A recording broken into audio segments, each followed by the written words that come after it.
सम्मान किया जा रहा है, मंच में सभी अतिथियों का और सामने विराजे सभी ग्रामवासियों को प्रणाम करता हूँ। और मैं सबसे पहले मानुष को बहुत बहुत बधाई देता हूँ, क्योंकि उन्होंने हमारे कारिकाई दी, पूरे नवलगढ़, पूरे जिले राजस्थान का नाम रोशन किया है। यूपीएससी में सेलेक्ट होके आज हमारे बुगड़ी का नाम IPS बनने के लिए जा रहा है, तो हमारे लिए सबसे बड़ी खुशी की बात है। मानुष से JP भाई साहब मैं बराबर संपर्क में, बीच में मेरे संपर्क में आया था ये बच्चा जी सर, और हमने भी इनको शुभकामनाएं दी थी, जो इनको आगे दिशा निर्देश दे सकते थे, शुभकामनाओं के साथ में वो देने का प्रयास किया था। तो मैं मानुष के साथ साथ में उनके पूरे परिवार को, पूरे कार्य ग्रामवासियों को मैं बधाई देना चाहता हूँ। और जो युवा और बच्चे अगर मेरी आवाज़ सुन रहे हैं तो मैं उनसे भी कहना चाहता हूँ कि हमारे लिए ये बच्चा आइडियल है, इससे हमको प्रेरणा लेनी चाहिए ताकि और हमारे बच्चे सेलेक्ट हो सके हर एग्जाम के अंदर, कोई डॉक्टर बने, जिस तरह से आपके बच्चे, आप भी DFO हैं, और भी कार्य के बहुत से लोग हैं जो अपने अपने क्षेत्र के अंदर अपना नाम रोशन कर रहे हैं। तो मुझे ज़्यादा खुशी होती है अगर आज मैं वहाँ पे आता और रूबरू होकर इस बच्चे को भी आशीर्वाद देता और आप सब लोगों से आशीर्वाद लेता। लेकिन आपने देखा होगा कि कल हमारे क्षेत्र की आज़ादी के बाद से मांग थी कि कॉलेज खुलना चाहिए अपने बच्चों के लिए, तो तीनों फैकल्टी सहित हमने कल कॉलेज का इनॉग्रेशन माननीय मुख्यमंत्री जी के शुभ हाथों से करवाया। लेकिन आज मैं नहीं आ पाया, उसके लिए मैं क्षमा प्रार्थी हूँ आप सबसे।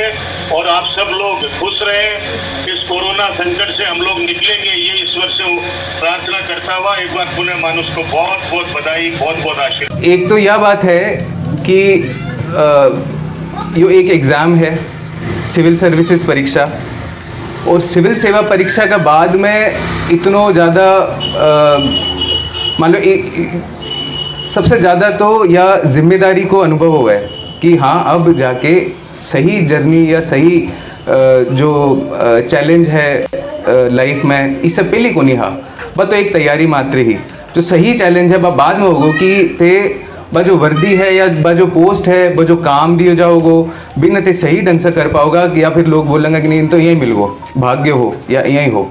तो सबसे ज़्यादा मैं मानूँ हूँ कि आगे भी यहीं जहाँ ठाकुर जी की कृपा रही और जो भी बड़ा लोग हैं, घरा हैं, गांव में हैं, वहाँ का आशीर्वाद से कि आगे मैं क्या करूँ भी के ऊपर मेरा पूरा ध्यान रखो। दूसरी बात जो अनुभव की बात है, तो मैं तो यहाँ चाह रहे हो कि ज़्यादा से ज़्यादा अपना गांव का जो युवा है वे आऊँगा, लेकिन लगे वे और बिजी होऊंगा। तो जो भी वरिष्ठ जन आए हैं ज़्यादातर, तो बाकी थ्रू बात पूछे अपना जो गांव का युवा है बात तक, तो 2 या 3 बात मैं बताऊंगा जो मेरा अनुभव से मैं थोड़ी बहुत सीखी या थोड़ी बहुत देखी। पहली चीज़ तो कि एक लक्ष्य ज़रूर निर्धारित करना चाहिए अपना जीवन में, चाहे कोई भी लक्ष्य हो, और लक्ष्य जितना आप बड़ो सोच सका, बड़ो से बड़ो लक्ष्य निर्धारित करा। और भी के अंदर बहुत सारे लोग हैं होंगे, अरे यार तू के बात कर रहे हो, तू कौन सो कलेक्टर बनोगो, या तू कौन से यहाँ की बात कर रहे है, तू के बनसी, और यहाँ का कई नेगेटिव बात भी करें कि तेरे तो घर कोई को नहीं, या फिर गांव में ही कोई को नहीं, तू कहीं कठे पैदा होगो या तू कहीं बढ़ोगो। तो यहाँ के कई लोग नेगेटिव बात भी करेंगा, आसपास में करेंगा, दोस्त करेंगा, स्कूल में करेंगा। तो पहली चीज़ तो ये जो नेगेटिव ये जो बात है या फिर जो आपने नीचे दबाव है या नीचे खींचे हैं, इन्हें या तो म्यूट कर दो, या मोबाइल में म्यूट को बटन हुआ है, डिलीट तो आप चलो कर कौन सका, पर म्यूट तो कर ही सका हाँ, तो आना म्यूट कर दो। और आपनो जो फोकस है वो अपने के बनू है बिक ऊपर होना चाहिए, और वो भी एक मतलब एक यहाँ पॉइंट को नहीं कि हाँ मन बटे पूछनो है वो बनू है, यो एक जीवन को सतत वो है एक विकास है, सतत विकास है। एक जीवन में एक भी लेवल पर तारो माइंड पूछे या भी लेवल पर जाओ थे, तो बाद में तो नई नई चुनौतियाँ होंगी, नया नया लक्ष्य आऊँगा, नई नई चीज़ें होंगी, तो वो सारी चीज़ करनी है। तो पहली चीज़ तो लक्ष्य को निर्धारण होना चाहिए। दूसरी चीज़ कि अपना जीवन में जो पॉजिटिव प्रभाव है बान तो आपा ऊपर चढ़ावा या ज़्यादा बाकी बात सुना, बाकी संगति में रहा, और जो नेगेटिव प्रभाव है बन आपा कम से कम करा। पहली चीज़ यह है। दूसरी चीज़ यह है कि लक्ष्य को एकदम स्पष्ट होना चाहिए। स्पष्ट मतलब कि जहाँ अभी IPL चालक हो, जना यहाँ हो जाओगी कि नहीं अपन तो क्रिकेटर बनना है, बाद में जो मान लो फुटबॉल वर्ल्ड कप आ गया, फुटबॉल में जाणू है, या फिर मान लो इलेक्शन आ गया तो नहीं MP MLA बनू है कि ये करनू है, तो एकदम वापस आके एकदम से चेंज नहीं होनू। बिके लिए जो भी निर्धारित करो है बिको ऊपर एकदम से लागू पड़ोगो, बाकी सारी चीज़ डिलीट करनी पड़ेंगी जो भी और ऑप्शन है। तो एक एक अंदर काफ़ी पहली मैं स्वामी विवेकानंद का जो कंप्लीट वर्क कुछ समग्र संकलन है वहाँ से बहुत ज़्यादा प्रभावित हुए हो स्कूल टाइम से। तो भाई मैं एक को वक्तव्य हो जिन्हें मैं काट के यहाँ आपके सामने रख दो कि एक लक्ष्य चुनो या एक विचार चुनो और उस विचार पर सर्वस्व अर्पण कर दो। मतलब कि जागते सोते चलते फिरते बात करते कोई भी काम करते हुए उसी को सर्वस्व दे दो। और जब शरीर को अंग अंग मतलब कि मांसपेशी नस सब चीज़ तारो शरीर को कण कण भी एक लक्ष्य के प्रति पूरा फोकस हो जावे, वही सफलता को रास्तो है। तो यह स्वामी विवेकानंद को मैं आपका शब्दा में थाने बतायो। तो यह जो चीज़ है या लेके तो एक अंदर दूसरों इसे ही निकलोगो कि अगर एक विचार ने सारी चीज़ दे दी तो बाकी सारा विचार दरकिनार किनारे पर लगा दिया। क्योंकि अगर जहाँ बटेड़ी है थारो फोकस जो है वो एक जगह को नहीं, जहाँ मान लो मन डॉक्टर को नीट की परीक्षा देनी है, नेट की परीक्षा देनी है, ये अभी तो परीक्षा से शुरुआत होगी आगे के जीवन की। तो कोई भी परीक्षा हुई तो वह परीक्षा को वो एक ही लक्ष्य है, यानी कि आज तो मैंने इंजीनियर बनना है, काल मैंने डॉक्टर बनना है, परसों मैंने कुछ और बनना है। एक चीज़ निर्धारित करो और वह निर्धारण क्या होना चाहिए। आगे तीसरी बात कि अपनी जो सीमा है, अपनी जो कैपेसिटी है, अपनी जो भी परिस्थिति है और खुद को आकलन करके एकदम स्पष्ट तरीका से इंट्रोस्पेक्शन जिन्हें बोले हैं, खुद को स्वयं आकलन करके बात चीज़ निर्धारित करनी चाहिए। यानी एकदम हवा में कि यार वो यह चीज़ कर ली तो मैं भी यह करूँगा, या ये मैंने ये कह रहे हैं तो मैं यह चीज़ करूँगा। तो यानी आपकी खुद की कैपेसिटी के अनुसार कि उदाहरण स्वरूप कि मैंने तो आर्ट्स में ज़्यादा रुचि है, इतिहास में भूगोल में रुचि है ज़्यादा, तो मैंने आर्ट्स में जानू चाहे, न कि यहाँ कि भाई कोई यहाँ साइंस में चल गो या वो बैठे पढ़े हो या वो यहाँ कर लियो, तो भी के अनुसार नहीं। खुद को आकलन अलग अलग जगह से देखो, लेकिन खुद को आकलन खुद से ही होना चाहिए और बी को ऊपर ही आगे काम करना चाहिए। चौथी बात कि जो मेरा अनुभव में आई कि कुछ कुछ भ्रांतियाँ हैं। सबसे पहली भ्रांति तो यह है जो मेरा अनुभव में मैं यहाँ देखी कि वह सही में भ्रांति है, बिल्कुल भी मैंने सत्यता को नहीं, वह भ्रांति के हैं। पहली चीज़ तो कि भाई इंग्लिश मीडियम और हिंदी मीडियम कोई फर्क कौन पड़े, इंग्लिश मीडियम हो चाहे हिंदी मीडियम हो। दूसरी भ्रांति कि ग्रामीण परिवेश है कि शहरी परिवेश है, इको भी कोई वो को नहीं, कोई बेस को नहीं। अब की बार सिविल सेवा परीक्षा के अंदर 2019 में जो रैंक 1 आयो है प्रदीप सिंह जी, वो ग्रामीण परिवेश से है, वो बहुत स्ट्रगल करके आए। माँ का पिताजी आज भी वो किसानी कर रहे हैं। एक शायद प्रवीण कासवान करके भी हाँ राजस्थान से ही हैं, IFS ऑफिसर हैं। तो वे भी सोशल मीडिया पर फोटो डालता रहे कि बाकी दादी की माँ की एकदम ठेठ ग्रामीण परिवेश, एकदम ठेठ। तो ये जो दो भ्रांति हैं कि इंग्लिश मीडियम हिंदी मीडियम शहरी ग्रामीण, और तीसरो यो कि दूसरा के खांगा।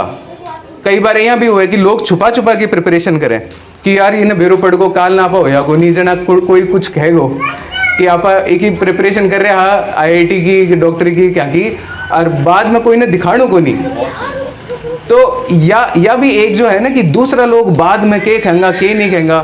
तो ये पर मैं जो अपनायो या मेरो जो मन कोई बतायो गुरुजन कि आने म्यूट कर दो, आकी बात मैं सुनो, जो पॉजिटिव प्रभाव है तारे लाइफ में, जो ताने अच्छी बात बताओ या सुमार्ग पर अग्रसर करें, बाकी बात सुनो और बाकी ज़्यादा से ज़्यादा अच्छी थे संगति में भी रहो, बिको असर पड़ोगो।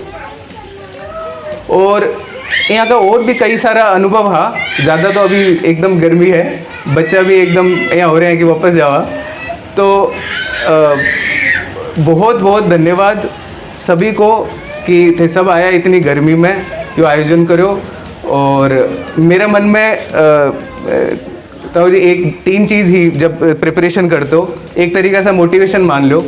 एक तो ये हो कि मैं बहुत साल तक एकदम अंडरग्राउंड रहे एक तरीक़ा से, क्योंकि यह जो प्रिपरेशन है ई एग्ज़ाम की जो तैयारी है एक अंदर थाने पूरा सब कुछ एकदम छोड़ छाड़ के अंडरग्राउंड रहना पड़े थोड़ा टाइम के लिए, जना यहाँ लागतो कि यार सब चीज़ा से कट गया और वो अंदर यहाँ भी आवे भी कि नहीं बाहर न जावा, दिवाली ना घरा जावा, होली ना घरा जावा, गाँव में आवा, ये सारी चीज़ करा। पर यहाँ हो कि नहीं यार अगर तैयारी करनी है तो पूरा समय में ही देना पड़ेगा। जना 3 मेरा इच्छा ही, एक तो यह ही कि आगे की सोच तो कि अभी तो चलो आपा घर ही अपना हॉस्टल में या जठे भी में हो आपा बंद रहा, लेकिन बाद में एक दिन मैं गांव में आऊँगा और गांव में मैं सबसे मिलूँगा। वो दिन आ गया, वो दिन आ जाए। और दूसरा हो कि मैं मेरी स्कूल में वापस जाऊँ। तो मैंने अभी 10 साल होगा मैं स्कूल में वापस को नहीं गए हो, क्योंकि एम ए लागे रहा, बीच में मैं नौकरी भी करी, बहुत दूर रहे हो। तो जितना भी मेरा टीचर हा, गुरुजन हा, वहाँ से वापस मिलूँ। और यही मेरा एक और हो कि जहाँ बढ़ने के बाद में मैं ये सारी चीज़ें करूँगा या और कुछ कुछ जगह जानी है मैंने मैं जाऊँगा, तो वह मैं माइंड में यहाँ रख दो या मैं लिख के रख दो कि नहीं यो दिन भी एक दिन आवेगो। तो इसलिए मैं यही चीज़ के साथ में मैं आप थारे सबको बहुत बहुत धन्यवाद करूँ मेरी तरफ से, मेरा पूरा परिवार की तरफ से। और एक चीज़ बीच में परिवार को शब्द आगो, तो एक चीज़ मैं ये बताऊंगा क्योंकि सारा वरिष्ठ जन अठे बैठे हैं, तो बच्चा के लिए ये मेरा अनुभव से मैं बता रही हूँ कि एक पॉजिटिव वातावरण घरा होना बहुत बहुत ज़रूरी है। जहाँ अभी तो अपन यहाँ दिख रहे हैं, मान लो मैं भी उसके थोड़ा टाइम में इतनी सारी चीज़ें याद कौन रहे कि जो सफलता है बिके पीछे बहुत बड़ी विफलता हुआ है, बिका बाद में सफलता मिलेगी। तो तारे से मैं शेयर करना चाहूँ कि मैं इससे पहले 3 बार यूपीएससी का इंटरव्यू तक पहुँचो और 3 बार मैं फेल हो, फिर भी का बाद में 0 से शुरुआत करनी पड़े कि पाचे भाई यहाँ भी गुण मानेगा अच्छा थे इंटरव्यू दियो है तो थे चलो तने प्रीलिम्स में यही पास कर देंगे। इसमें 3 चरण हुए हैं, प्रीलिम्स हुआ है, बिका बाद में एक मुख्य परीक्षा हुआ है और बिका बाद में इंटरव्यू हुआ है। तो मैं पहली 2 पास करी, फिर बिका बाद में लास्ट में फेल, कई बार 4 नंबर से, एक बार 11 नंबर से, मतलब एकदम थोड़ा सा वो रह जातो। तो बिका बाद में वापस से 0 से शुरुआत करनी पड़ती। और जब यहाँ हुआ है कि जब थे एग्ज़ाम की साइकिल में हो तो इको जो पूरा जो प्रोसीजर है वो 1.5 साल को रहे। तो भी 1.5 साल के अंदर कहीं की स्थिति होनी चाहिए घरा कि घरा यहाँ कह दे कि नहीं बेटा तन तो बहुत दिन होगा तू जा कमा, या फिर यहाँ हो जाओ कि नहीं बहुत दिन होगा शादी कर ले। खासकर जो अपना समाज में अपना परिवेश में जो बेटियां हुए हैं बाकी सागे तो सब ज़्यादा यह दिक्कत रहे कि नहीं शादी की तलवार लटकना लाग जाओ 18 की होता ही। तो यह जो चीज़ है कि आपा वातावरण के दे रहे हैं, आपा चाहो तो हाँ कि यो भी कलेक्टर बने, बच्चों मारो भी बच्ची बने, IPS बने, ये बने, बड़ा अधिकारी बने, लेक्चरर बने, ये सब बने, लेकिन आपा बना टाइम दे रहे हैं आगे, आपा बना वो वातावरण दे रहे हैं आगे। घरा कया को वातावरण है, घरा जब पिताजी आ रहे हैं वे कया की बात कर रहे हैं, वे के खान पीन के कर रहे हैं, वे कया को बर्ताव कर रहे हैं, घर का अंदर आपस में कया को वो है, मोहल्ला में आपस में कया को घनिष्ठता है या बिग बा है को नहीं। तो ये बहुत सारी चीज़ का मैटर कर जाए हैं। और मैं यही चाहूँगा कि आगे आपने बहुत सारे जी बताए भी कि कई यहाँ का गांव हैं, राजस्थान में कई गांव यहाँ का हैं जैसे से लगभग हर घर में अच्छा अधिकारी हैं, अच्छा गवर्नमेंट सर्विस में है, कई यहाँ का भी हैं जैसे बहुत अच्छा बिजनेसमैन भी है, अपने एरिया में ही देख लो दे। तो यो भी हो सका है वो जना ही होगा कि परिवार का स्तर पर और फिर भी के बाद में गाँव का स्तर पर। तो गाँव का स्तर पर अगर कुछ आइडिया हाँ मेरा कि गांव के स्तर पर आप यहाँ कर कहा कि जो जहाँ ताऊ जी हैं या फिर मान लो मैं भी एक मेरो अनुभव होगो, और भी लोग हैं जो सरकारी या फिर और भी अलग अलग तरह के की IIT की नीट की परीक्षा जो डॉक्टर के लिए हुआ है, MBBS के लिए हुआ है, तो अलग अलग क्षेत्र में जो भी आगे आपकी सफलता प्राप्त करी है तो वे आपका अनुभव शेयर कर सकें, वो क्या कर सकें हैं। तो वो पहले जुड़ाव करना पड़ेगा, जुड़ाव करना पड़ेगा कि जो आने वाली भावी पीढ़ी है बिकस आगे कहीं जुड़ाव हुआ है बे ये गाइडेंस की भी मैं कहीं आऊँगा, लाइन में कहीं आऊँगा। तो जो अनुभव माने प्राप्त हुए वो बाप बच्चा ने कहीं प्राप्त हुआ है, तो पहले तो यो चीज़ करनी पड़ेगी और बा कहीं करेंगे एक ऊपर सोच विचारना जरूरी है।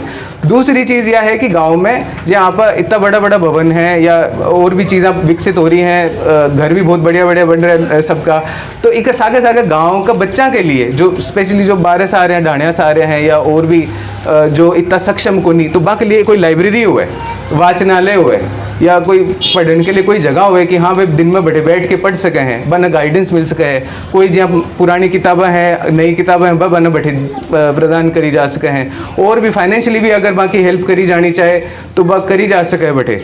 तो ये कुछ सुझाव हैं, एक ऊपर विचार होना चाहिए मेरे हिसाब से। तो ज़्यादा मैं समय कौन लूँगा थारो, एक साथ ही सबने मेरो एकदम हार्दिक प्रणाम और सभी का चरणाम में मेरो प्रणाम। मानुष पारिक सन ऑफ श्री मनोज पारिक जो हैं उनके आईपीएस में सेलेक्ट होने पर एक आशीर्वाद समारोह गांव की ओर से रखा, जिसमें कोरोना रेस्ट्रिक्शंस का पालन करते हुए 50 लोगों को आमंत्रित किया गया था।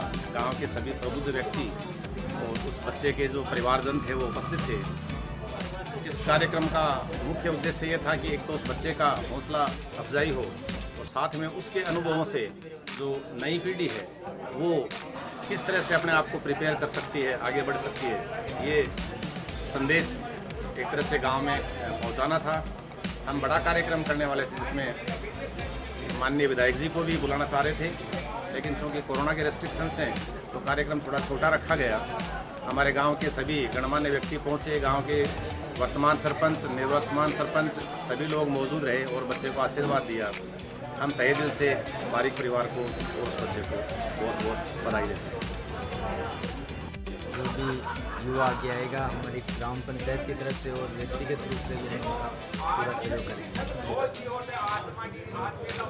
मानुष जी पारिक जो बहुत 3 बार ये असफल रहे अपनी इस जो परीक्षा में, इसके बाद वो सफलता हासिल की है, उनके लिए मैं उनको धन्यवाद देता हूँ पूरी ग्राम पंचायत की तरफ से और उनके उज्जवल भविष्य की कामना करता हूँ।